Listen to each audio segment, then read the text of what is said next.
We're talking about emotions tonight, you guys, on the elemental evolution. There's a lot of different schools of thought about emotions.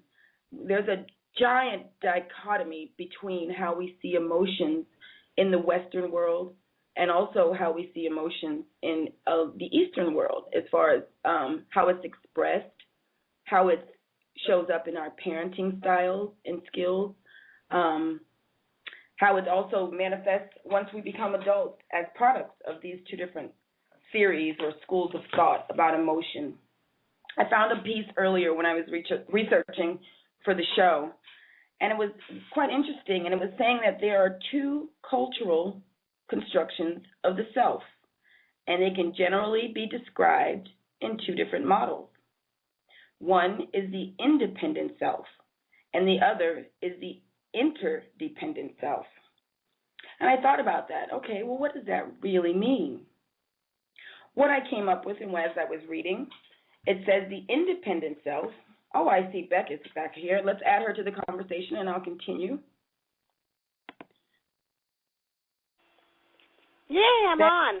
You're on. Yay. Let me introduce. This is my dear team member and also my sister, Beck. She is a medical intuitive. She's an energy healer. She also happens to have a master's degree in naturopathic medicine. She's an EFT practitioner, and she's also a medium. What's really cool about Beck is that she experienced the awakening, or what we call the enlightenment, way back at the tender age of 11. So she was wise before wise was even on her spelling list for school. And it actually happened to her after a sickness. So maybe she'll tell us something about that sometime tonight if she feels like it. So welcome to the show, Beck. I'm so happy to have you. Thank you, darling. Nice to be here. Yay.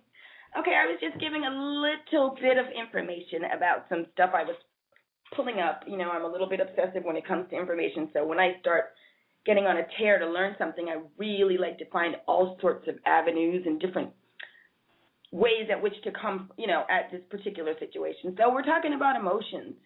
And so I was talking about the independent self and the interdependent self, and one is based on external stimuli. Do you get your value from sharing yourself with others and finding approval, or does your value come from being whole from the inside out and knowing who you are and being proud to radiate that, and it just comes across? So that's kind of what I was saying. I have no idea what's going on with Sherry and Bethany. They're having a lot of technical trouble, but that will not stop. I noticed. So if it's me and you, it will be me and you and all of our listeners tonight. So welcome to the show, Beck. What would you like to offer to the conversation? Oh, golly. Look, we are free. Let's be. I'm all down with that, girl.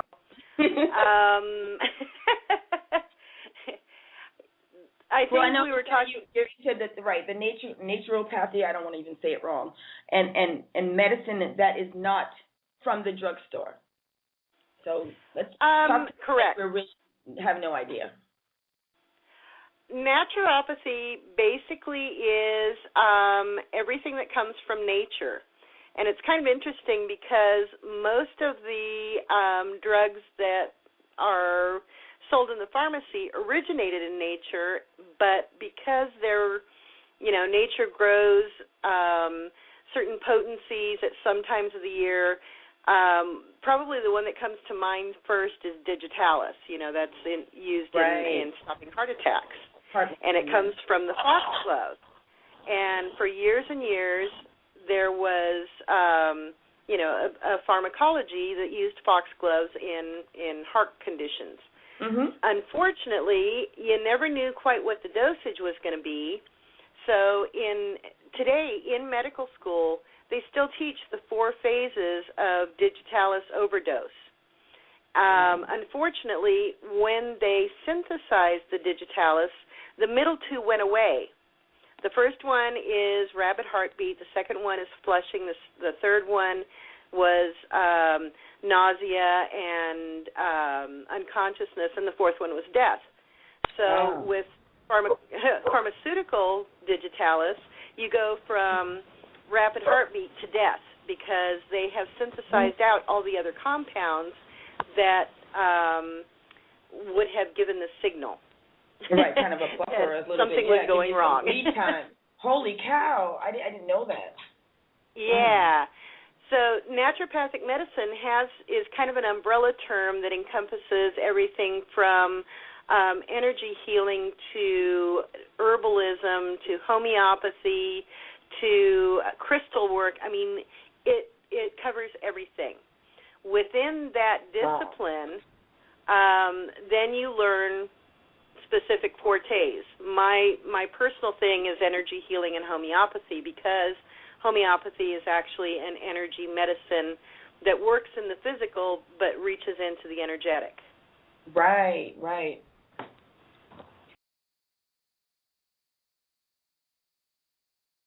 Hello?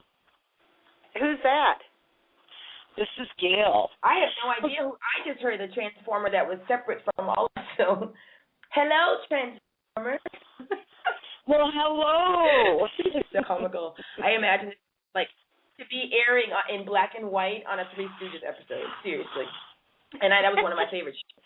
But this is amazing. So, okay, can you hear me now? Clearly. I can hear you. Okay, so we'll go back to what we were saying. We were talking about the other modalities of healing, and you were telling me about naturopathy. Is that right, or is it naturopathy? Naturopathy. Okay, naturopathy. And so you were saying that there's different things that you can use, like crystals are able to be used for healing, and then different types of roots and plants, and you said also what venoms you were telling me about earlier. Yeah. What are some of the things that, like, in dealing with emotions, not just like physical pain? What if you are depressed? What if you're feeling low energy? What if you're feeling listless, or any of those things that if someone wants to take like Xanax for, or I don't mean some far out syndrome, but I mean, what are things that we can use that people have access to? Well, when you take a holistic attitude towards healing, you can't separate the emotional from the physical, because eventually the emotional stuff will manifest in the physical. Does that make sense? Yes, it does. So if you have... Yeah, it sure.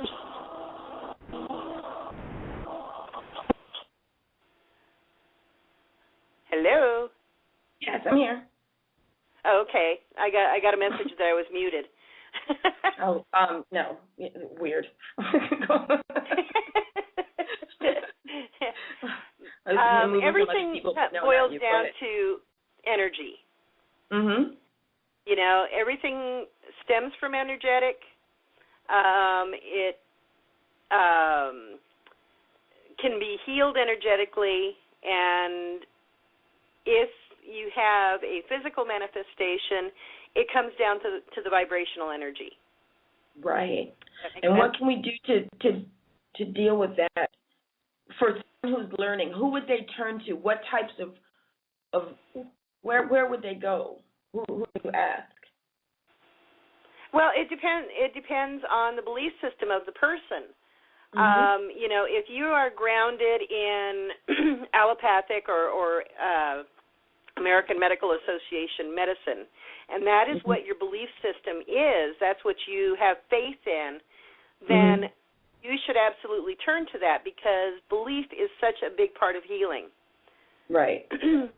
If, on the other hand, that hasn't been working for you, and you know somewhere deep inside of you that there has to be an alternative, then any number of things that fit within your belief system are going to work.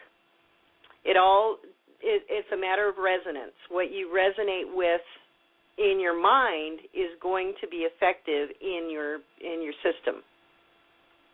Right. So, yeah, you know, if the placebo work, it's going to work, it will. Right. Right.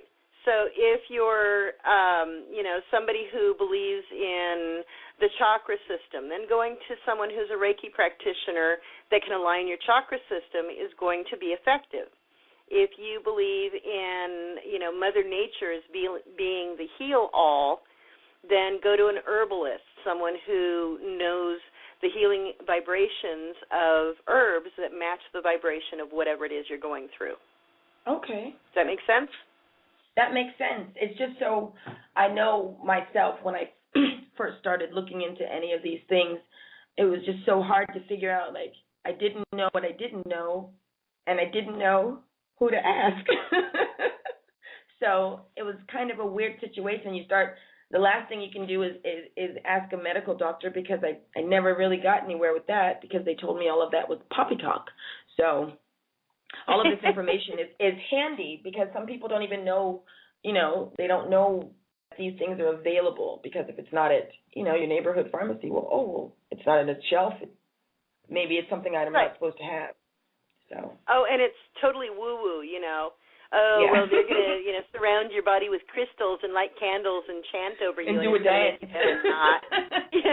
With tambourines. Well,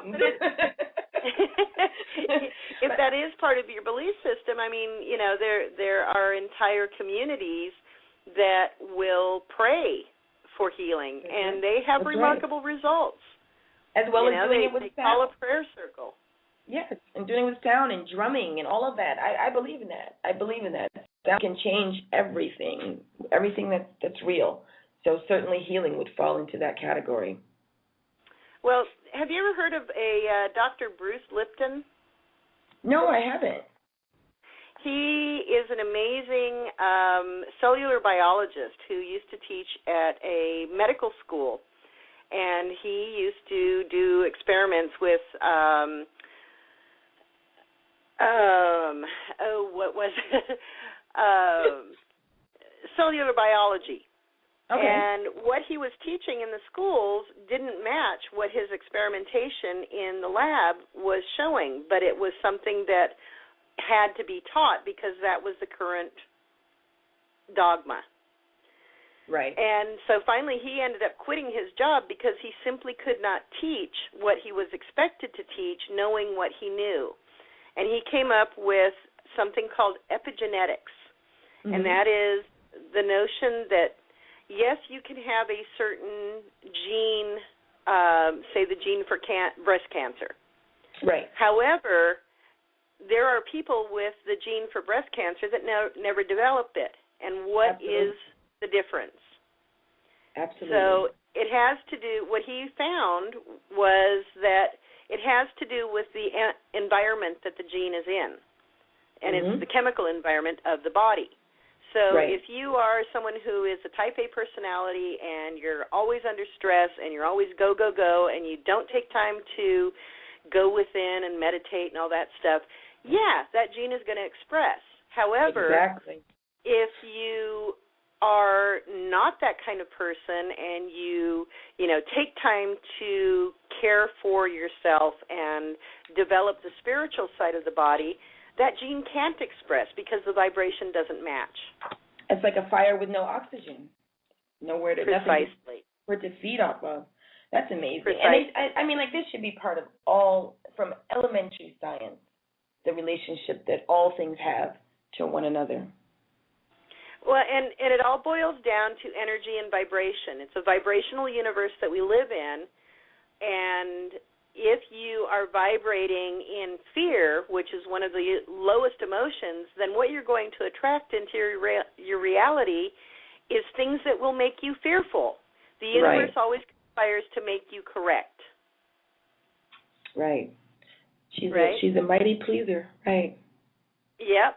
And makes no judgment. Never. You want fear? Okay, I will give you all the fear you can handle and then some. And then some, if you vibrate at, who cares, then your life is going to be pretty much a meh, who cares? Yeah, exactly, blah. You want some more blah? Have more blah. Here's more blah for you. And, you wonder is this all there is? And the universe says, yep, because that's what you're ordering. Exactly. Yes, I agree with that 100%. I see it every day. I honestly do. I really do. So, all medicine basically is a placebo when you get down to it, because what you believe in is what's going to manifest.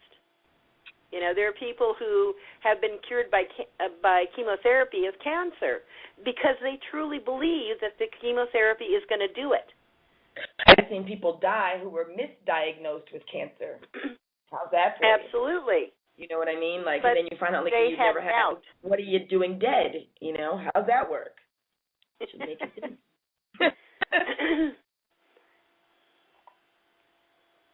So, I think that's amazing. Now we're gonna do. Whoops, you're starting to break up. Okay, is this any better? Hello. Yes. I was in getting ready. I was looking up the definition for the word emotion, and in the current dictionaries, it defines it as a noun, and it says that it's a state of consciousness in which joy, sorrow, fear, hate, or like is distinguished from cognitive states of consciousness. And then I looked at another one, and it says a strong feeling, again with the joy, sorrow. Then when I looked at the Old World Dictionary, and also the dictionary that tells where the origins of this word come from, instead of being a noun, the word emotion seems to have almost been a verb. Energy in motion. Exactly. It came from a word that meant motion. It means to moving feelings. So what happened? You know, what happened? When did emotion all of a sudden become something passive and to let it overtake? You know, it seems to almost be, I don't know, like it lost its bang. Like it's, you know, and I think it's something we need to readdress again. I speculate that it happened around the same time that death became the enemy. You know, modern medicine is all about overcoming death, and yet it's such a natural part of life. It's just a transitional phase of life. Right. And that's all that I have ever understood death to be. And I've had near-death experiences more than once. And death is it's not anything negative at all. It's actually waking up. It literally is. Yeah. Like, you've seen it in movies, and it's been depicted so many different ways. And I can tell you, there's a movie called What Dreams May Come with Robin Williams, and that's the coolest I love that I've movie. ever seen. See, that almost explains what it's like, because it's beyond words, and to see energy in motion in everything. When I was having those experiences, there's nothing like it. I mean, it's like you can't imagine looking at a flower or just passing by a chair and seeing colors radiating from it, or vibrations from something, other being meeting you before you even see what this creature is, or for sounds to have a taste, or for taste to have a color. And I mean, everything is alive and bursting with energy. And somehow here we forget what it is, what its importance is, and how to work with it. Well, that's what these 3D bodies do. They provide limitations that make us forget those things, but there are things that you can experience in a body that you can't in pure spirit, like orgasm. You know? There is no feeling like that in pure spirit, and yet these bodies do it so remarkably well. Right. Or hunger, you know. These are experiences that you can't have in spirit. Right. That's absolutely right. And we were in these bodies for a reason, so. And emotions are, you know, if you get down to the allopathic or purely physical description of emotions, they are chemicals that flood your system and, you know, affect your neurotransmitters. And, you know, happiness and joy are just different quantities of these chemicals. However, there is so much more going on a spiritual level, on a mental level, on a physical level You know, most people can't tell the difference between fear and excitement because chemically they're the same. Right. You know, Right. you're going into a new situation, and most people are taught that adrenaline rush is fear. It's the fight or flight. But Right. what if that emotion or that chemical rush that you're getting is actually excitement? Right. That's why there's adrenaline junkies. And that's just setting off those different amygdalas, the actual structures in the brain that fire off what create the sensations we get with emotions. So right. And every one of those is actually addictive. You know, if right. you're addicted, if you are in a constant state of fear, that chemical creates a neural pathway in the brain that becomes the most common state for you, and you literally can't get out of it without some deep work. Right. But that's purely on the physical. It's all a matter of what you believe. Right. Wow. Such a lengthy topic. What you believe, what do you believe, and what you think you know, and what you know, and and not everything you know is wrong. Everything you know is wrong, and then even what you, and it's kind of like down to what you believe that's going to get you through. Wow. Or not. Well, you're going to get through it one way or another. How's that working out for you? Yeah, we're going to get through it one way or another, somehow. Well, you know, the old saying that God will never give you more than you can handle. I believe that. I believe we're here to. Or you die and then you start over, you know. It's like you take the blinders off and it's like, oh, yeah, I get it. I know some people that always, it seems like we get it and then we get it and then we get it and then we still got to keep getting it. So I think my purpose here is to just keep knocking around till I try to get something new every day. Never know what that's going to be, but every day. Nothing wrong with that, is there? If it is, I can't do a thing about it, you know. I absolutely can't do a thing about it. Well, we were talking about gems and crystals and all that kind of stuff. What are some of the different types of crystals that I guess would be useful? Like to have around, like something that, what would be, like, for instance, if I wanted to, like the technical problems that I'm having right now, I don't want that to become an emotional issue. Is there a type of a crystal that would, you know, counteract erratic energies or maybe provide some sort of a balance? Or usually when technical issues come up, it has to do with too much energy flowing. And one of the most grounding crystals is actually a salt crystal. If you keep a little bowl of kosher salt or Himalayan pink salt by your technical device, it will actually ground out the excess energy. Well, I just wrote that down. Okay. I think I need to do that because I have a lot of that going on a lot, and I don't want it to become a problem at all. Especially like now when I'm sitting here going, to make this. I know. Maybe I should have some salt now. I should go look in the fridge or in the cabinets fast.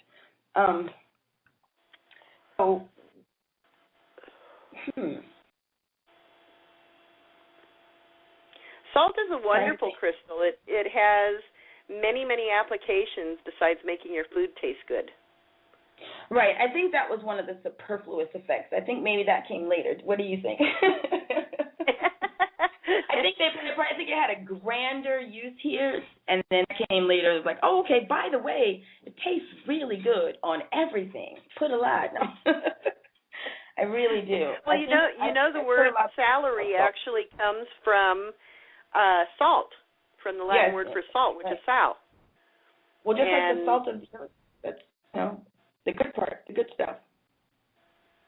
Absolutely. And our body fluids have exactly the same salinity as the ocean Coincidence? Right. I think not. No, I think that's absolutely the way things are supposed to be for a reason. Everything has a reason if you look for it. Right. So, like with salt, if we did use salt for like for balancing energies or for I guess like rejuvenating ourselves, could we reuse the salt, or does the salt only have like a short amount of time? There are those who believe that it can be recharged either by sunlight or moonlight. It does tend to absorb negative energy. So, whatever you're putting off or your device is putting off that is interfering with the proper functioning, you might want to just put it out in the bright sunshine and let it recharge and dry out, and it can go on for years. Right. Okay. I've never heard that before. All righty. Well, I know that in a lot of your healing work that you do a lot as far as releasing of traumas and all of that kind of a thing would go. Can you tell me a little bit about how the process of release can take people off of the wheel of karma that seems to never end, and how, like, what does it offer? Why would I want to do that? Well, as Sherry and I were talking about earlier today, energy, emotions get trapped as energy in your energetic system, the chi system or the prana that has been identified for thousands of years, and we're just kind of now catching on to it. Whenever there is a trauma or an emotion that kind of turns your world upside down, we call it a zap, that oh shit moment. Right. That actually will get trapped somewhere in your energetic system. And unless it is cleared, it will keep repeating itself. Right. Your mind is a wonderful record keeper, and its job is to compare what you know to any given new situation. So say that as a small child you stubbed your toe and people made a big deal out of it, and so you associated that with being a big deal.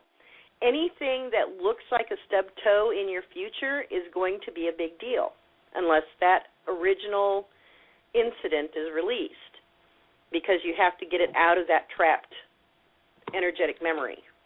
Right. Okay? So one of the modalities that I use is EFT, which stands for Emotional Freedom Technique, and it is a combination of neuro-linguistic programming, NLP, which takes the mind into a new place, and it also taps on the meridians in the energetic system and releases that energy. And it's truly amazing how quickly it can happen. Something that has been a problem for 30 years can literally disappear in half an hour. Right. It's an energetic approach as well as a physical approach. And for most people who live in purely physical, that haven't really examined or come into contact with their energetic system, it's like magic. They simply think that, oh my God, it can't be that easy because we've been trained to think that it's difficult, Right. When I am doing hands-on work, I see those blockages or those places in the body that are holding on to trauma as a black vortex, kind of a black spot on an otherwise clear circuit. And I have learned to project star energy through my hands to break up those black vortexes and clear the energy. And it seems to work. Okay. And so that makes it so that you shouldn't have to readdress, because I know your process is a little bit different than Sherry's technique that she uses, which I no judge. I'm learning all of these things at the same time. So in what she does is, I believe it's like core healing situation. Is this similar? Does it offer the same benefits once and for all, like it should finish, and then you also have the tools to be able to, I guess, affect this change on one's own later, or will it not need to be? Well, what happens is as life progresses and you make different associations with the traumas that you experience, sometimes what we call different aspects will arise. And you think you've cleared the original trauma, but you haven't cleared the one that latched onto it later in life. And so that will come up as a different aspect. So, yes, EFT is something that people can self-apply once they know the tapping points and the wording.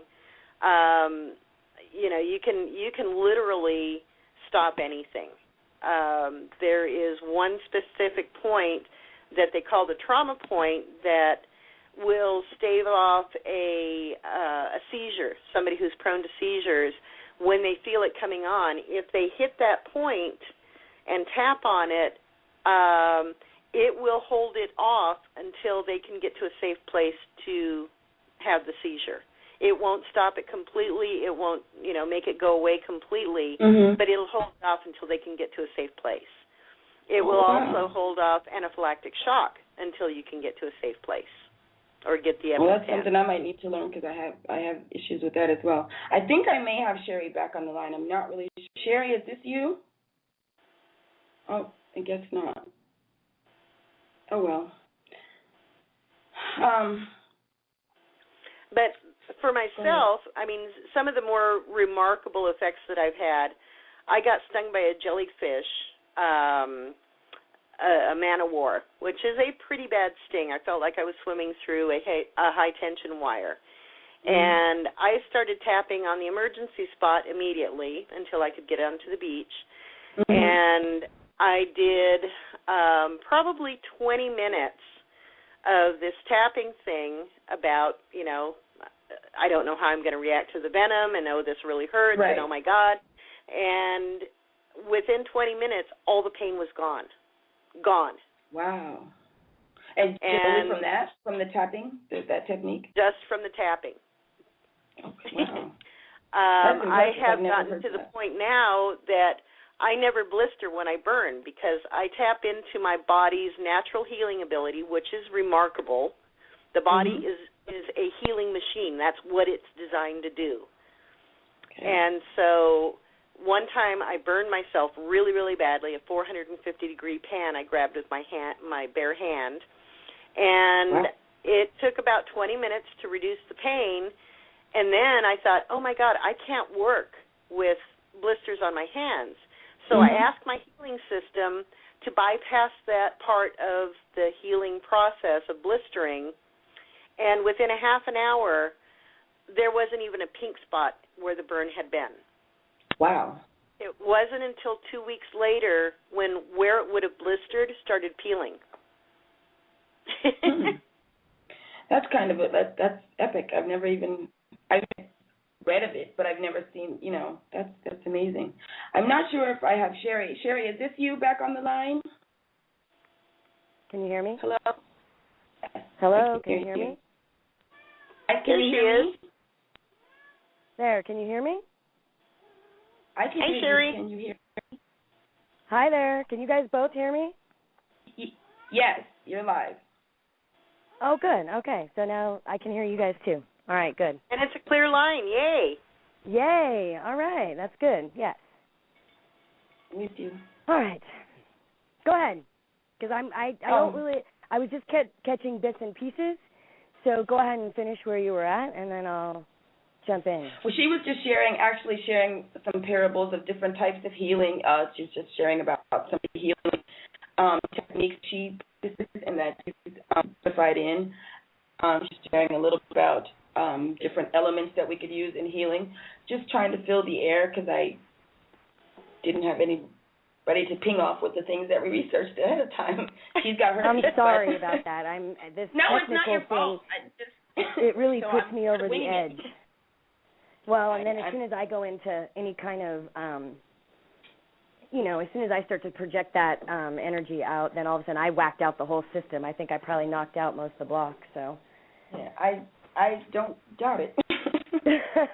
Anyway, so sorry guys, and I guess I feel like now I kind of interrupted, and I don't want to go there. No. So we're kind of totally off of the trajectory that we had planned to be on, but we can certainly circle back and bring in the difference between, like I said, I was telling her that emotions, when I look at the definition, which is how I started, in the definitions in the current dictionaries, emotions seem to be a passive thing, something that happens to you, you feel it, and it is what you are. In the ancient definition, and also going back and doing the etymology, the origins of the word, it comes from a word that means to the movement of feelings. So it seems to have been more like a verb than a noun. So I was just starting off the conversation with emotions like that. What is it? Is it something that happens to us? Is it something that we go through? Is it something that we feel and we have no control over? Kind of just open the floor like that.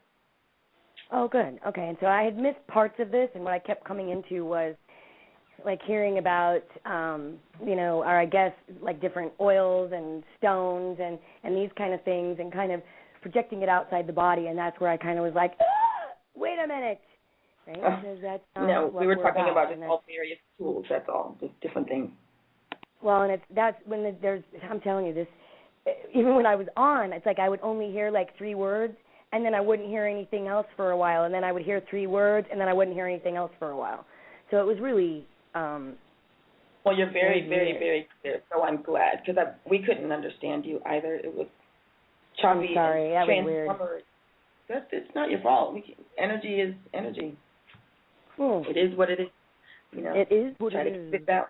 Try to keep it balanced. Well, so one of the things, what I'd like to be able to do is I'd like to kind of reel it back into what we have researched and things, and the reason why that is not just because I'm, because I don't really know what you guys are, where you're at, but no, that's fine.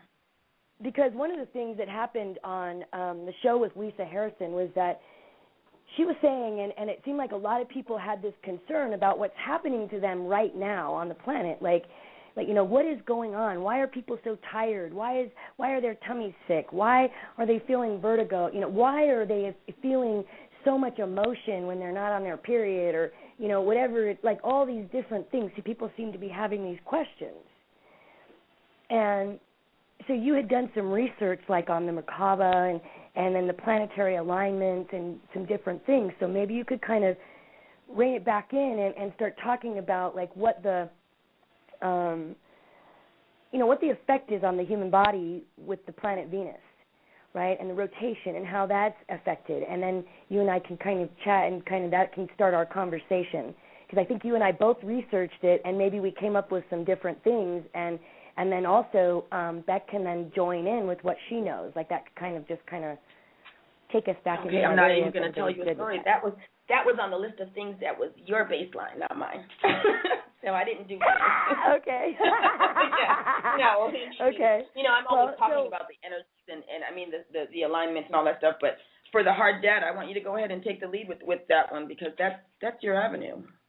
And I do, and I really, it was kind of cool because I had it in, I already kind of knew what was happening, but when I started researching it, I got a lot of confirmation from all over the place: astrology, quantum, healers, all of these things. It kind of, it really pulled it all together, and it was interesting because, so what I found is that the way that the planet Venus actually rotates is it doesn't just circle, right? Like we think that everything that's rotating around the sun is just moving around, in an exact perfect circle or whatever it is. But the truth is that it's doing this little loop-de-loop, right? It's like, so every so often, it's like you were looking at a graph, you'd see, like about an inch line, and then you'd see a little loop. And then you'd see an inch line, and you'd see a little loop. And you'd see an inch line. And what that's doing is it's actually speeding up right, the projection from the sun. So as it's coming in front, right, which it started in 2004, because the cycle, the way of Venus is the cycle is every 256 or 286 years, I'm sorry, I can't remember the specific number, that's when we see it. But we don't just see it once. Like we saw it in 2004, and it was right, we see the little spot in front of the sun, and then it does that circular, that little spinny thing, right? It does that within that 8 years in extremely tight form. So it's spinning faster and faster and faster. So we see it again in 8 years. And then as soon as that vibrates and it's hitting the planet, you figure it probably takes, so that happened in June, we should be feeling it about now and probably until the end of and middle of September.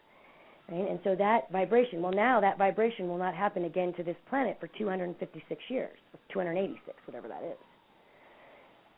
So that's an intense, like that's not just a little tap.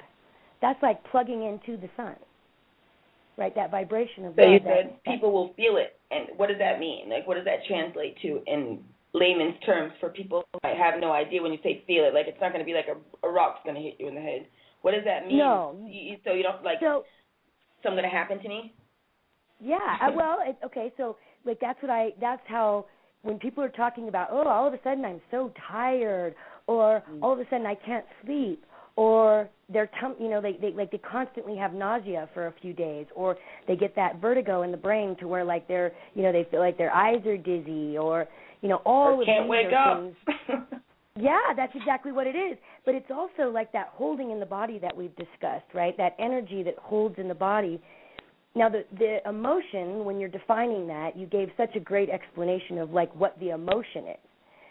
The scientific side of that is, again, the peptide, right, which is, that's like when you look around in the body and you see these little things floating around and they've classified them as a peptide, if you were to tap into that, it would actually be the physical form of emotion is how they've classified that. And so as these peptides are creating and producing in the body, they're coming into the receptors. They're supposed to be, the way that it works, coming in and projecting out, coming in and projecting out. That's how we feel it, feel the emotion, and then let it go. Feel it and let it go. But what's happened in this 3D, because we've become so dense, is that it holds, right? So that receptor closes down. The body doesn't know what to do with it. It's suppressed. That's when, you're telling your kid, shh, don't cry. It's okay. It's okay. It's okay. Or, no, it'll be a man, all those different things. Right. The suppression, causing it to hold in the body, not to release. And so when that happens, then you're talking about, this is where the definition of feelings and emotion come in, right? Because you can feel all kinds of, like, I don't even like to put a classification on that because it's like, to me, and I'd like to hear what both of you think about this too, is that it's like the feeling is more like the reaction of the emotion. It's like our perception. It's like our individual, how we are going to either react or how we consume it. But the emotion, I think that's the most important part, though, like knowing what it is, fine, but what is it doing, and what is it doing to me, and what am I going to do with it? I need functionality all the time. Like, okay, great. That's like mad. Remember we were talking about mad. Okay, yes, I am mad. But being mad, what does that get me? Where is mad going to take me? If mad doesn't inspire me to do bigger, greater, faster, stronger things, what good is mad? Or am I just going to become mad? Well, and that's exactly it. It's like, and it's so amazing to me because it's like you said, like you're asking, like, so do I just become that? And look around us. Like, what has happened? Right? What is everybody running around in? You look at the planet and everybody's taking antidepressants. Everybody's either in sorrow. They're running around pissed off. They're either mad, sad, or scared. And that's like, and sometimes all of the above. Like, right, and where's they're forgetting, right? There's more, right? Like we don't have to live in that low vibration of emotion. Like there's more. There's joy, which encapsulates like love and joy and abundance, all the things, all the vibrations that are of a higher level. Right. And that's not what's in the body. In the West, I feel like we are almost. In fact, it's not even almost. We're trained to seek that in something else or in someone else or in someplace else. And that's where I guess really so yes. off. And it gets me so riled up, and I know that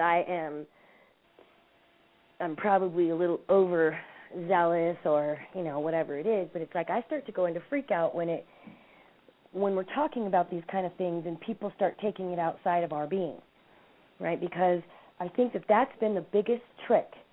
It's like, okay, well, it started out with religion, and then it goes into, then people decided that they were going to separate off from religion, and then it goes into, all of these different classifications, but it's still not taking full responsibility, not allowing and realizing that we are in creation of our reality, whether we like it or not, right? And that even if you can use stones, you can use oils, you can use all of these things that are of nature, right? Because they are of our essence. They are the same cellular structure as of our being. But they are a tool, right? That's like putting on your tool belt. It's not what's swinging the hammer, right? It's like it's got to come from us. We have to recognize that no matter what it is, and even like all this craziness on the show and all this stuff, it's like as soon as I start to go into freak out because things aren't happening, what do I create? More freak out, right? Yes. It's what we do, projecting out and pulling in, projecting out and pulling in from not just the mind, not just our being, but mostly and firstly is the body, because it's what's clogged, right? It's like this is where I come into the body is the missing link, right? If people know what it is, obviously we're in it, right? And they touch it, they see it, they put their makeup on, they do their hair, they get dressed, they do whatever it is that they're doing with the body. But when it comes to realizing that it is the projector, it is what keeps us, it's what gives us the ability to feel the emotion, it's what gives us the ability to actually hold and experience the emotion, well, it makes sense that the body is the one that's projecting out and pulling in for the experience of the mind and the being. Right?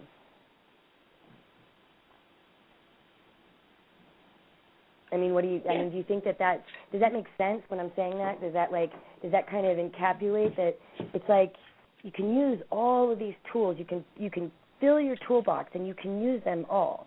But when it comes to truth, it has to be of your being. I think most people are so out of touch with what their being truly is that, I remember when I was learning a lot of new stuff, people would say, be your authentic self. And it used to really make me mad because I had no idea what that was. I didn't even know where to go to look for it. So, if something is coming from your true self and you're so out of touch with it, it feels wrong. Does that make sense?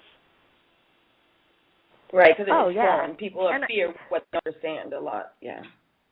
Well, and that's also, it's about perception, right? Because we're right back in that same thing. It's like somebody can tell you, oh, now clear your body, right? And people can decide what that means, right? In their perception, and we experienced this last week, it's like somebody will think, well, if you clear your body, that means that you don't eat crap. It means that you don't smoke, you don't drink, you don't do this. And really, I guess that's a truth, too, for people. But in this realm, and what we're talking about energetically clearing the body so that you can remember, and not just remember of the mind, but actually reconnect the fragmentations of our being that have been spread out through the body.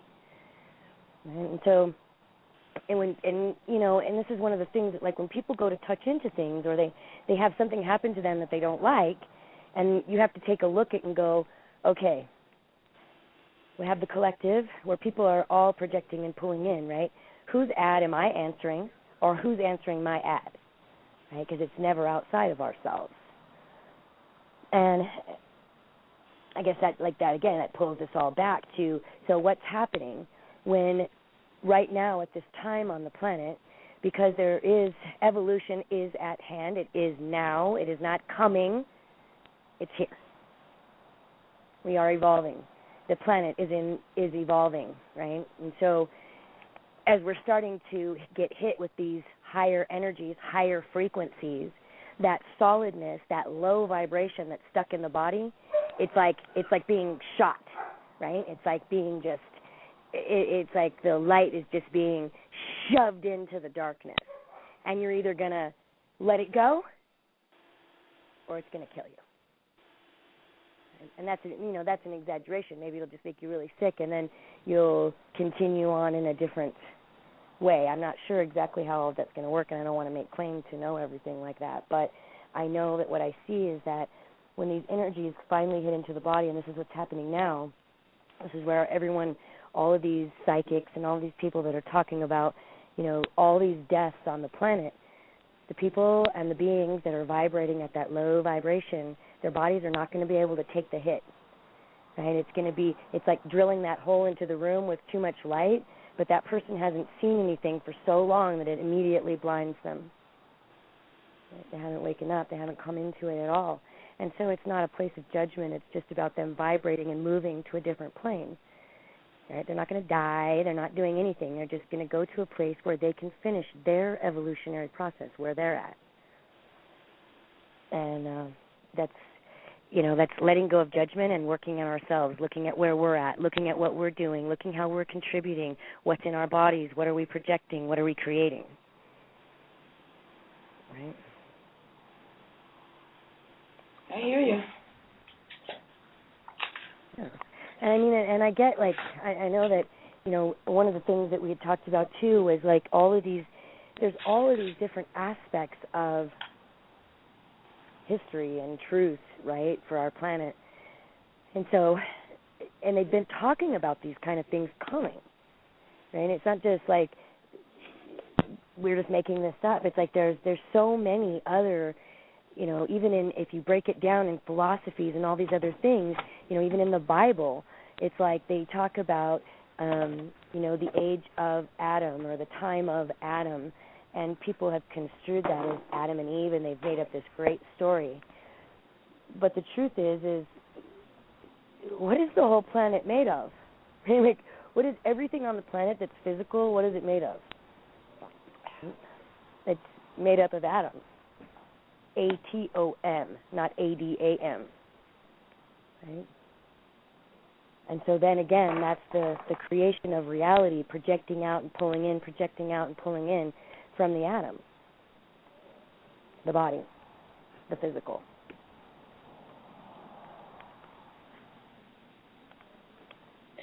So in dealing with emotions in the physical aspect, how do you think emotions are going to manifest differently or be seen differently or maybe even be experienced differently now that the energies are swaying back to the return of the divine feminine energy ruling the planet rather than the domineering masculine energy that we've experienced and been bathed in for so many thousands of years?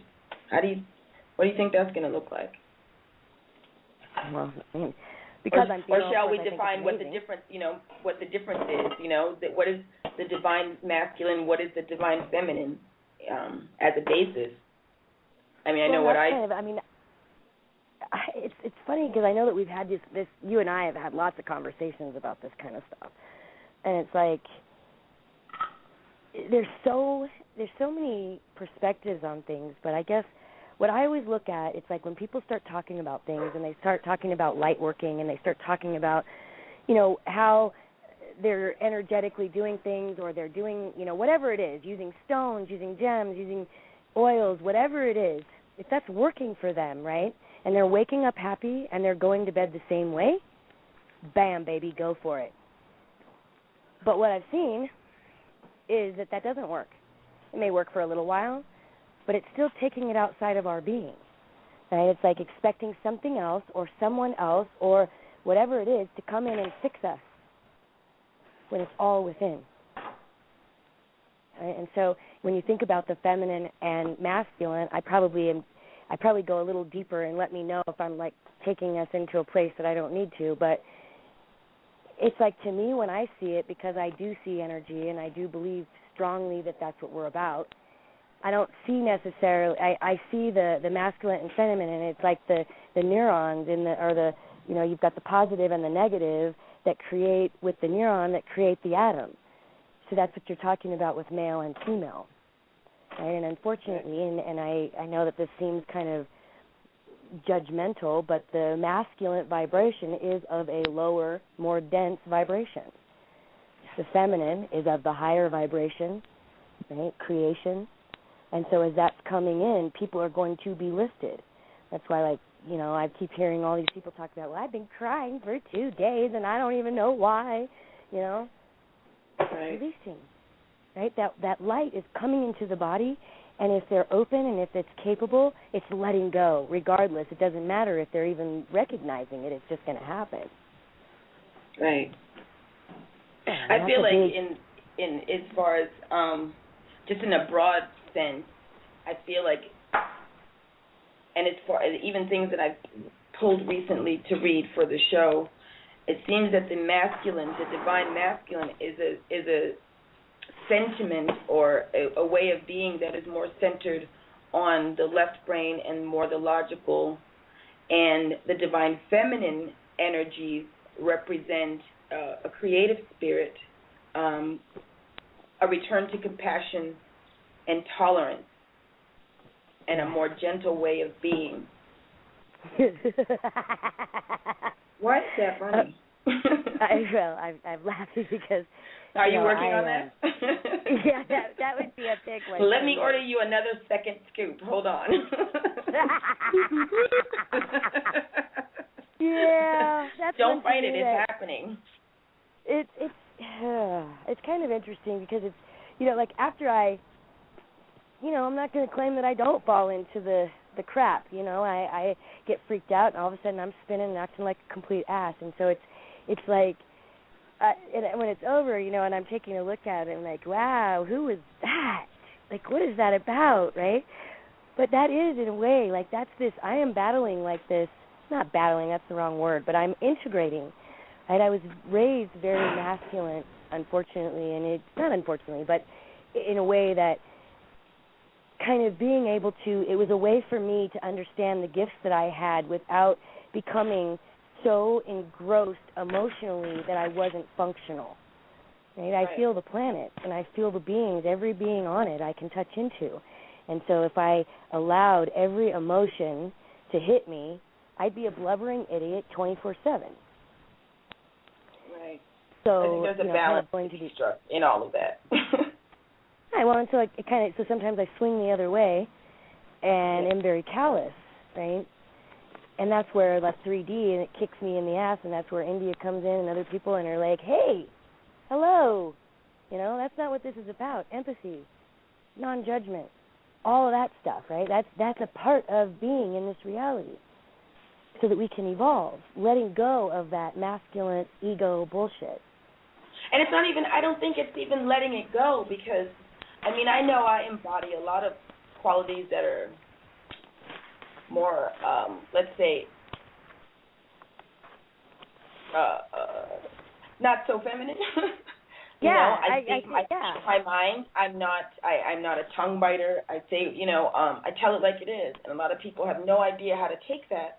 I don't find myself to be offensive, but a lot of people are intimidated by just my presence because of the way that I am, and I never intend to be intimidating any time. That's not who I am, but I just stand firmly in what I feel like is my truth. If it changes moment to moment, so be it. Then I'll change moment to moment, but I'll in what it is at that moment of now.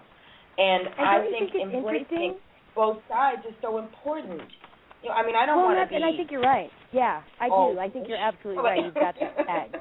It's the integration, right? And that's where I'm struggling, because I wanted, you know, I'm the Libra, so I'm going to swing one way or the other. But the truth is I'm trying to come into the frickin' middle. Right.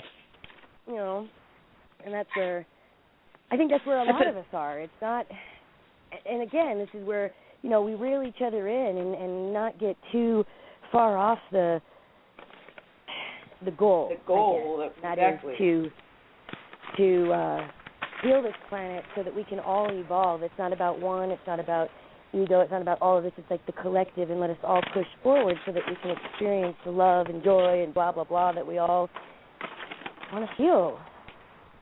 Okay, someone's got a lot of papers rattling.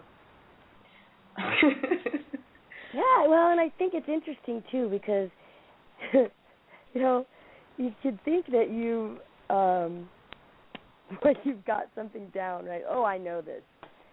And I think Beck and I talked about this today because it's like as soon as you think you know something and you've got it down, for me anyway, and I think for a lot of people, sure as can be, something will come around the corner and slap me right in the face to let me know that I need to re-humble myself and get that I am still a student on this planet. Right? I am a teacher of masters. That does not make me a master all the time of all. Right? Right. So it's like I feel that's important to remember. But I think coming from life, looking at life from a student's perspective, at least for me, I can say for me, is so, it's like an adventure because I don't know every single day what's going to bring. And I mean, I literally start every day with waking up to see the sunrise because that almost sets the tone, like what is today going to be? Is it going to be, it's going to be good, but is it going to be exciting? Is it going to be colorful? Is it going to be mysterious? Is it going to have surprises? What is the day going to be like?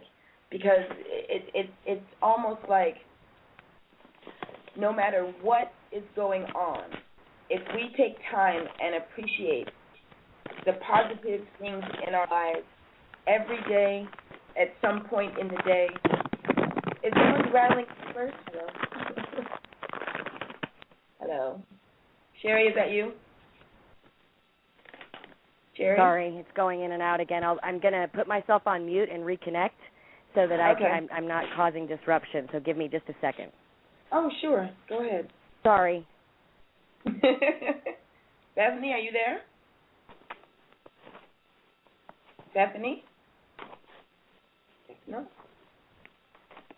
Okay, while Sherry's reconnecting, again, I was just bringing back to all of our consciousnesses that it's just so important to take a moment and set your intention for the day.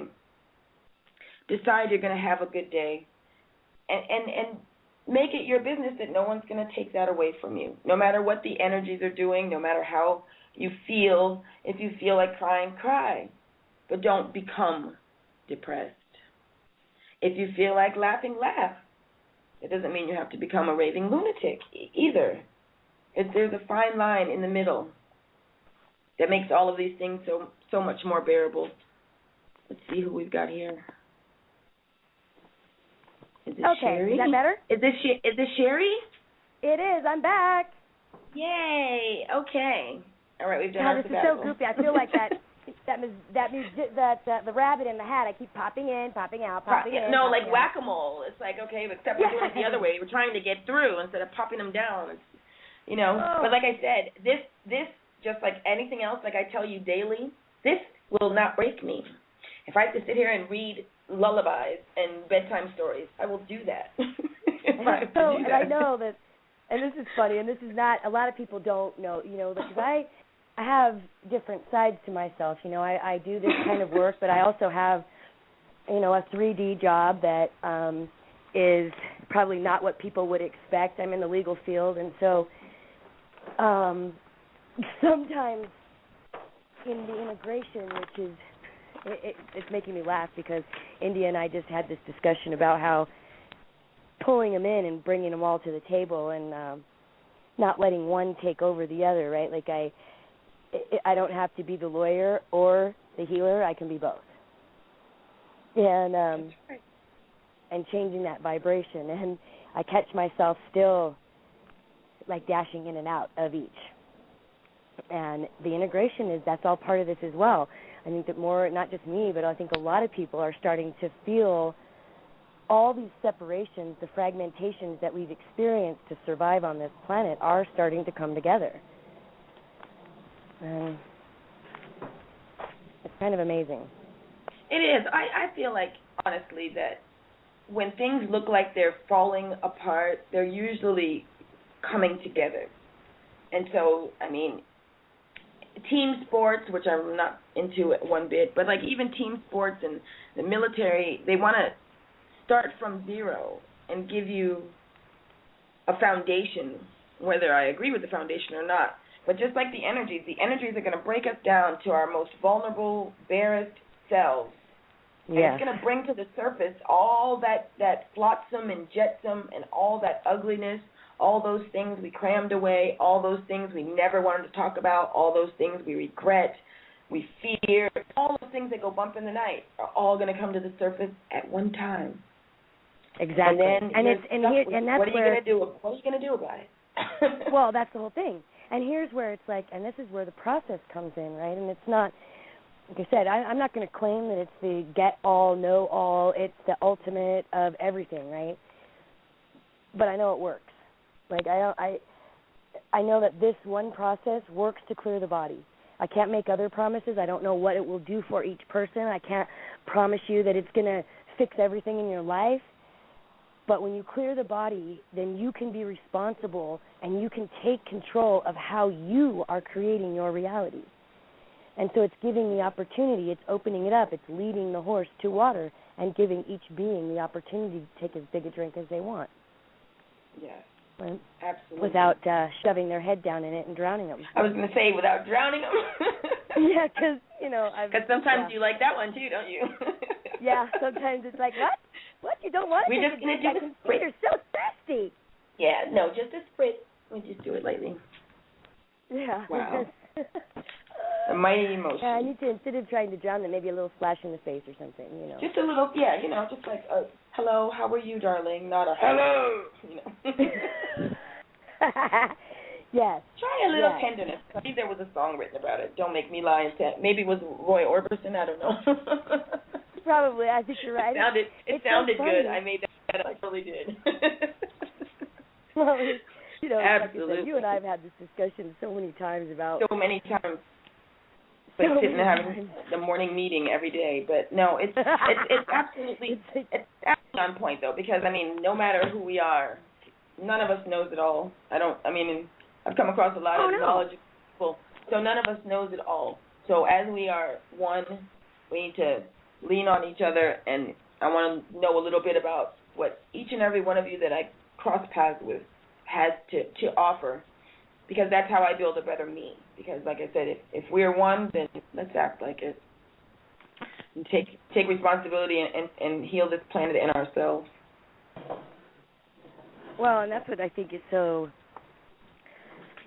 It's so dynamic. Like, we know all this stuff, and then and I guess it's right in my face, because when the show wasn't going this morning or this afternoon or this evening, when we finally we're trying to get everything together and we're still kind of new at this, instead of me taking the perspective of, all is as it should be, which I live there, right? Like, that's where I like to be there, because I know it's truth. But instead of going there, I'm going into complete freak out. Like, oh my God, this cannot be happening. What am I doing? Why am I creating this? Blah, blah, just totally projecting it out. And then, like I said, I knock out the whole block. Yeah. Well, we won't put all your business on the air, so we'll just leave it at your little thing you offered. Well, that's kind of, and I guess the only reason that I'm even bringing it up is because I want people to understand that it's not, this is a life-changing process. It's not something that you go in and somebody's going to tell you, like it being in psychiatry or going to the doctor, where they're going to say, here's your prescription, now take this 3 times a day and you're going to be all better tomorrow. It's not like that. It's like taking a look at what we are creating and making the changes within ourselves so that we can truly create our reality the way we want it, not from the wounding, not from our fear, not from that base that we are of creation in fear. Right. And that's such a big time, that's such a big thing, and I think Beck and I were talking about that today as well, that it's like we've been taught and we have learned that it takes both, right? Like you have to have that positive and negative to create whatever it is that we're creating. And everything in the universe is balanced. There's no shadow without light. You know what I'm saying? Where there is light, the moment it meets solidity, there is shadow. So it's not a bad thing. I mean, no, and this is where judgment comes in, and this is what I foresee, or this is how I see things, or the way that the vibration is changing in my vision is that instead of there being a positive and negative in each cell, it's almost like the positive is enveloping and still in rotation of that lower vibration. It's almost like the entire cell is lifting to a higher vibration. That's right. And it's just becoming lighter. Yes. It's enshrouding it with love, and love changes things. Love is the vibration that lifts others to where it is. So, and that's why I've been so tagged on Venus. Well, that's why I've been so tagged on Venus, because, like, if you were to lay out, again, like, you know, like you lay out the body in a room, right, and not in a gross way, but I mean, like, looking at it as a map, you would see that all the planets align with the organs of the body, and they are vibrating the same way. So Venus, being the heart chakra, that's why people are having heart palpitations. That's why they're experiencing vertigo. That's why people are going to start having heart attacks all over the place, right? Because they've set their hearts down, and as it's getting that kickstart, instead of it rearing back up, it's like, because it's too heavy. It can't kick itself. It needs a new starter. Right. And that throws everything out of whack when the heart's not working properly, simply because, you know, the heart has a brain of its own, and the brain depends on the heart, literally. So if the heart's not in alignment, or if it's not in a place of levity, and when I say levity, I mean filled with light and at a vibration that is uplifting to our being, we're in trouble. Yeah. Well, look at the planet. I mean, this isn't like, I mean, it's not like we're making this. I mean, if you people take a look at our government, look at our social structures, look at our school systems, look at our monetary systems, look at every single thing that is a structure on the planet right now. What is it vibrating at? Hey, it's vibrating at this, like, it's almost not. It's almost like a hum. It's so low. Yes. It's like, Yeah. But it's because it's so solid and there's so many, right? It's like it's picked up momentum. Instead of it dissipating, what's happened on the planet is it's picked up momentum, and it just is like it's sucking up the collective, right? So people are, you know, they experience something, and again, instead of allowing it to hit the body, feel it, emotionally express it, and then let it go, it's getting stuck again. And then the confirmation from the universe, from our projecting out and pulling in, the universe is going to tell us, you're right, the planet sucks, everybody sucks, you know, whatever that is. Right. And so then it's going to pull in exactly that, and it's, you know, all the conspiracy theories, all of the things that are anything negative. It's not that they're not true. They probably are all true. But it's a point of now, okay, it's not just the people who are doing it that are creating that, right? We have added to the collective. We have given them the power that they have. We have given up our sovereigns on this planet. Right. We have enslaved ourselves. Well, and it's even though it's without our consent, once it's brought to the consciousness, whether we did it knowingly or not, we are now responsible because we now hold that knowledge. And so that's like having keys to a car, and you really need to get out of your house and it's burning and you should leave, but you don't. Oh, because it's warm. You're just going to stay. Yeah. You know what I mean? Like, you have the vehicle to use. Use it. Yeah. And that's what, and I guess that's kind of where, you know, like, again, I start to get, I feel like I really want to, like, reel in people as far as, you know, there's all these things that are out there that claim to help people, right? Like, you know, doing energetic work, or somebody can go in and clear your body, and somebody can go in and do this, and somebody can go do this, or they can tell you the herbs, or they can tell you this. And again, I'm not going to say that all those things are not true, right? Because that's not my place. But I know that for myself, those things didn't work. right? I would go to energy workers or I would do different things, and yes, it would clear me for that moment, or even with myself. I can clear a being. My agreement is I do it one time because it comes back. We are the creators. It's like somebody can come in and make your bed, but if you sleep in it and don't make it the next day, your bed's still messy, right? It's like it has to be kept up, and you have to take claim of it. So if somebody shows you how to make the bed, then every morning you get up and make it yourself. Right. Yeah, and that's where this comes in, and that's why, this process, like I said, it's a 12-week process. You go into the body, you tag those seeds that started the projecting, right? Instead of the wounding, instead of trying to fix it, trying to put a Band-Aid on it, you just dive right into the place where it started, let that go, and bam, all of a sudden you're creating a different reality. Your ad is changed, and so even though you're not changing people, again, right, they're reacting to you differently because your ad is changed. So instead of saying, if you are this, or, you're going to do something like this, something that's not of high vibration, please come see me. Instead of having that in your ad, all of a sudden it's like, bam, your vibration was lifted, and that's what you're projecting out, and that's how people are going to answer you. They can't help it. Or they're going to go away, right? Because if they can't answer that ad, if they can't vibrate at that level, they're just going to disappear. Yeah, there's nothing here, nothing to see. Yeah, there's no touch, there's no connection. Right? Wow. So it's really, and that's, so I appreciate it, and like I really, Beck, are you still on the line? Can you hear me? No, she's not on the line anymore. Oh, she got off. Okay. Because that was one of the things that she had really, that she seems to have a very deep understanding of the energy work and how things are manifested in the body and how we are in responsibility of what we are creating, right? And I think her study has taken her into different areas of doing the exact same thing that we are. And she has a history a lot like mine, but way more learned as far as like she's well drenched in like native customs and culture. So just like I tell you all the time about my grandmother, my great grandmother, she speaks from the viewpoint of we are one with the earth and the stars.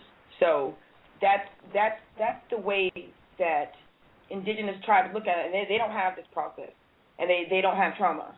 You know what I'm saying? Like it's not a thing. So I can't negate any of her offerings or any of her work because I know for a fact everything she said is spot on from my ancestral viewpoint. Because my ancestors knew nothing about this process, and most of them still don't. You know what I'm saying? Because there's still a lot of them. Like the older people in the family are still in literally live those types of lives. Like they don't have microwaves, they don't want a microwave, they don't, they heat things still, and some of them literally in like a wood stove inside of houses now, but they'd rather use a wood stove than the stove, and they have the stove. Well, and if you think about it too, it's like you've got all of these things that are, that's of a time, right? And so bringing in the knowledge that they brought before they were influenced by technology or before they were influenced by things that are, it's like GMO and all of these other things that are causing, the deaths on this planet. We've talked about this before, is 60% of the people dying right now are dying from malnutrition. Really, but they're eating like crazy. You know what I'm saying? Everybody's fat. Right. So it's like, well, that's a problem of civilization because, in fact, everything we're discussing are problems of civilized folks. Right. Well, the quote unquote uncivilized don't have these issues. Exactly. So it's not a thing. It's like it's just not a thing. See, that's why they don't need the process, right? Like, I mean, think about exactly. That makes so much sense. So. They're pulling into nature, but what's happened now on the planet is that, and this is just my opinion, is it's like when you try and even pull yourself back into it, right? Like, okay, well, we're not going to have a microwave, right? Or we're not going to do this, or we're not going to do that. We're going to take all that stuff out of our lives. Well, it doesn't. It's fine. It feels great. I'm not going to say that it doesn't work, but it's like there's still something not quite. I don't know. It's like there's something still not quite there. Like the community, the tribe is not in it, or like that part's Well, been no, it can't be taken out of our civilization. We won't get into all of that as to why it's not. But I mean, like, honestly, there are people who live these very lives today. Like, and when the people, like I said, my relatives that I'm mentioning, like, who have microwave, it's because, like, the grandson or the son or the daughter buys them these items because they feel like they need them. These people that I'm referring to don't want any part of that. And to not be rude, they don't throw it in the garbage, but it's sitting, like, in a garage or in the cellar somewhere because they don't understand why do I need this machine when I have a perfectly good stove? You know what I'm saying? So it's like the thing, like you said, with the Indians, like, they didn't see those ships. Like, to them, a microwave is something to set something on. It's like, why would I put my food in this thing? Well, and if you think about it, I mean, it's kind of weird to think, like, so these microwaves that, you know, we avoid, like everybody's saying, you know, with your cell phones and this and that, it's causing cancer and it's causing all these things, but yet we process and cook our food. The things that we're, you know, giving nutrients to our body, we're microwaving them. Not me. Like, not me either, but I'm just saying, it's like, that's like, think of that society, right? Like, it's a 2-second society. Everybody wants everything right now. Everybody wants everything. Well, I know people, like my kids, will get mad if the microwave, because they love the microwave. That's, you know, because I don't really let them do a lot of stove cooking. But like a minute is too long. And I'm like, how in the heck did that happen? That 60 seconds became an expansive amount of time. Like, I totally missed that.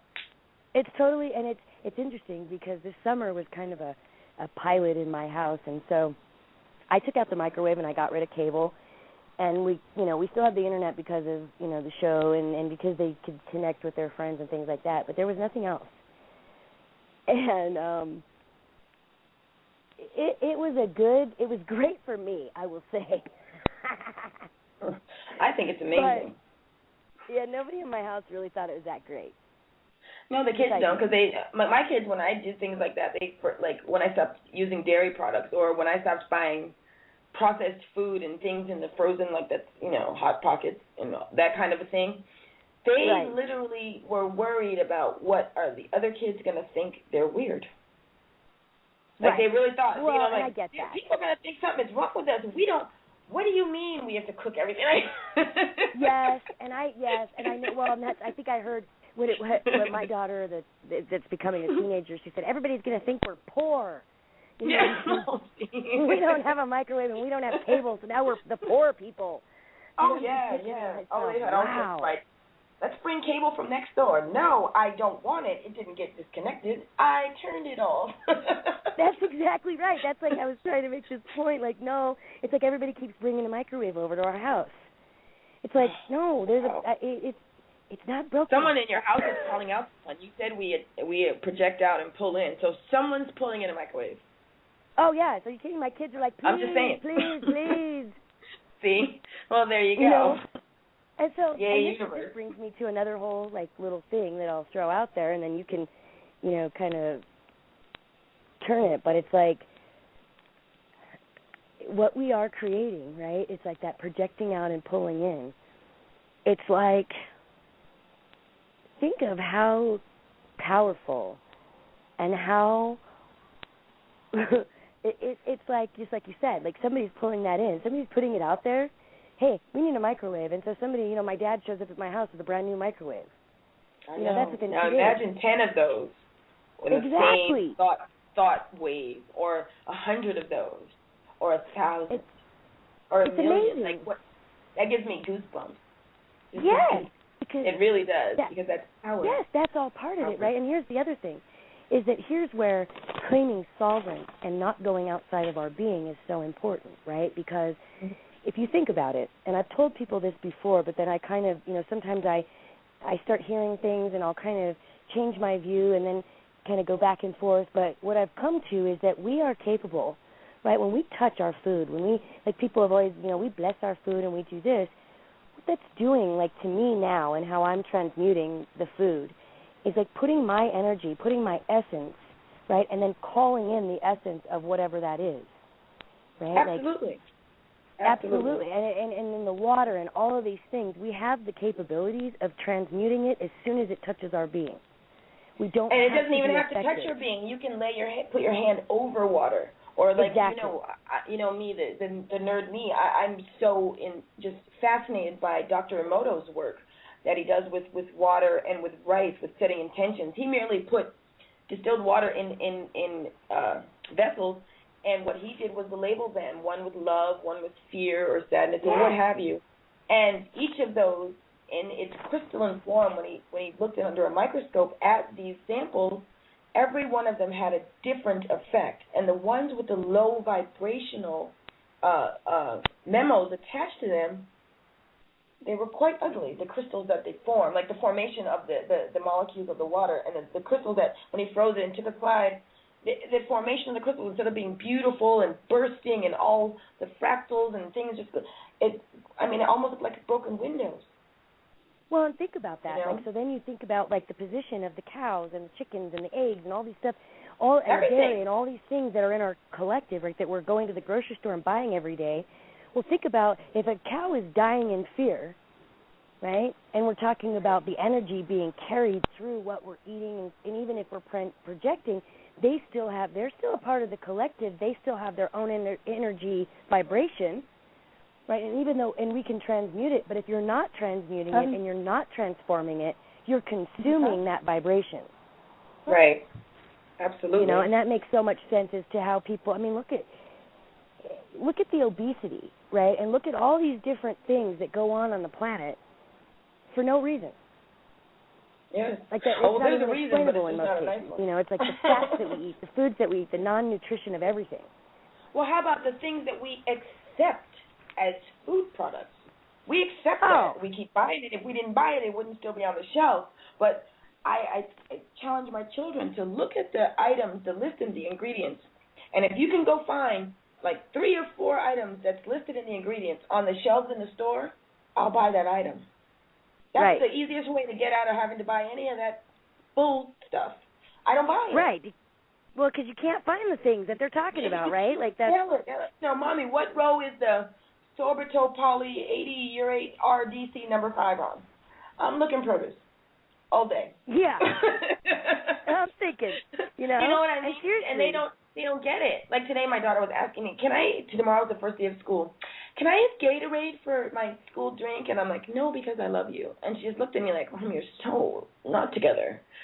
And but she looked at the label, and I was just, let's look at the label. There's not, I think water's listed on there, but I think it has an asterisk, so I think it's like water in air quotes.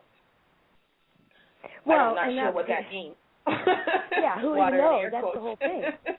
So. And they can describe things, like they put these words in there, and we're like, what is that? And then you start looking it up, and it's like, I don't know, it's like I think you were the one who brought to my attention that there's 17 different ingredients in a McDonald's French fry. Are you kidding me? Potatoes, salt, oil. Where's the other 14? Exactly. And when I looked at them, what's funny about it, I've been to college. No idea. Well, and when you look at the ingredients, like potato is not in the first 3. I don't think potato was in there. It said something about dehydrated and then with potato. But potato maybe is not that's in what there. it was. Yeah, it's something like a derogenized or de something around something. All the potatoes taken out of potato. In other words, it's genetically modified, and then on top of that they put a little cocktail on it. I don't even know. Hello? Well, that was a weird sound. Sherry? Yes, can you hear me? Okay, you're back. Okay, yes. That was so weird. Did you call in on another 303 number as well? Yes. Okay, because I didn't know what that was, and I answered, but all I hear is there was like guitar, and then there was some papers. I tried calling in. I'm telling you, this is one of the weirdest connections that we've had in a long time. Isn't it? I'll be glad when we're back at headquarters and what we like to call your spot. Yes, and then that'll we be can a lot. get It makes back it so flowing. much easier, and I'm not such a spaz either. Yeah, and you know where everything is, left, right, straight, so Exactly. I know how that is. But we're going to, like I said, we've got 12 minutes. We're going to work it out. And you haven't missed a thing. All I did was play a break and thanked everybody for being here. So as far as, like I said, whatever we were talking about was just emotion. So let's bring it all full circle before we end the show. Yeah, that's great. And I think that's so important because like, as we really take a look at again, what we're pulling in and projecting out and how we're creating our reality, and then taking a look at what's happening to us, right? Like, it's not just about, it's like our manifestation, but by coming to the planet right now, we've already contracted, or we've already agreed that this is what we're going to do, right? We're either going to evolve, which is like where we're at, like we're so excited, we can't wait, or it's going to be a push-off, right? Like, it's going to take people to a new place where they really can evolve, where they're not going to be stuck in the 3D, and they're not going to be so heavy, and they're not going to be so weighed down with the societal stresses of this reality. Right. And that's I can't even imagine how that's going to look. Like, I mean, that's not true. I can't imagine. I have imagined. But just, I will feel so good when people are able to just be free. Because I feel like, honestly, in my mind, in my reality, in what I create, I live that. I'm not so much into, like, time and constraints. I'm not a rule follower. I make my own path. But I know how it makes me feel and how liberated it is.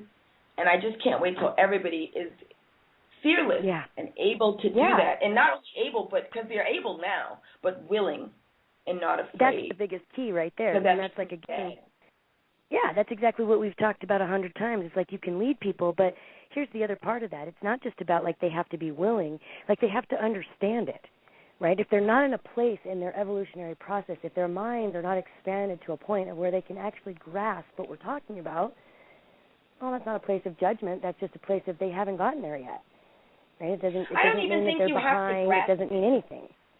I don't think you even have to really grasp it, but be open to what you don't know.